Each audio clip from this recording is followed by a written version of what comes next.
Balakrishna latest mass action drama movie Daaku Maharaj Sankranti సందర్భంగా జనవరి 12న release అయిన ఈ మూవీ బాక్స్ ఆఫీస్ వద్ద అద్దరగొట్టింది. ఈ యాక్షన్ డ్రామా మూవీకి బాబీ కొల్లి దర్శకత్వం వహించారు. తాజాగా ఈ సినిమా ఓటీటీ రిలీజ్ పై స్ట్రాంగ్ రూమర్లు వినిపిస్తున్నాయి. మరి ఈ సినిమా ఎప్పుడు ఎక్కడ స్ట్రీమింగ్ కానుందో ఓ లుక్ ఇద్దాం. డాకు మహారాజ్ సినిమా ఫిబ్రవరి 9న నెట్ఫ్లిక్స్ ఓటీటీ ప్లాట్ఫామ్లో స్ట్రీమింగ్కు రానుందని తెలుస్తోంది. ఈ సినిమా డిజిటల్ స్ట్రీమింగ్ హక్కులను రిలీజ్కి ముందే నెట్ఫ్లిక్స్ దక్కించుకుంది. థియేటర్స్లో విడుదలైన 4 వారాలకు స్ట్రీమింగ్కు తెచ్చేలా డీల్ చేసుకుందట. అందుకు తగ్గట్టే ఫిబ్రవరి 9న డాకు మహారాజ్ మూవీని స్ట్రీమింగ్కు తీసుకొచ్చేందుకు నెట్ఫ్లిక్స్ ప్లాన్ చేసిందని రూమర్లు చక్కర్లు కొడుతున్నాయి.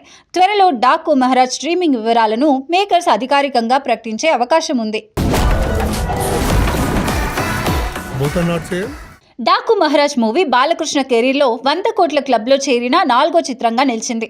అంతకు ముందు వచ్చిన అఖండ, వీరసింహారెడ్డి, భగవత్ కేసరి సినిమాల తర్వాత 100 కోట్ల క్లబ్లో డాకు మహారాజ్ చేరింది. ఈ మూవీ ప్రపంచవ్యాప్తంగా 8 రోజుల్లో 156 కోట్లకి పైగా గ్రాస్ వసూలు సాధించింది. ఇకపోతే ఈ మూవీ 15 రోజుల్లో 86.95 కోట్ల నెట్ వసూలు సాధించిందని ట్రేడ్ రిపోర్ట్స్ చెప్తున్నాయి. ఈ చిత్రంలో బాబీ డియోల్ విలన్ పాత్ర పోషించారు. ప్రజ్ఞా జైస్వాల్, శ్రద్ధా శ్రీనాథ్ ఫీమేల్ లీడ్స్ చేశారు. చాందిని చౌదరి, ఊర్వశి రౌతేలా, షైన్ టైమ్ చాకో, మకరంద్ దేశ్ పాండే కీలక పాత్రల్లో నటించారు.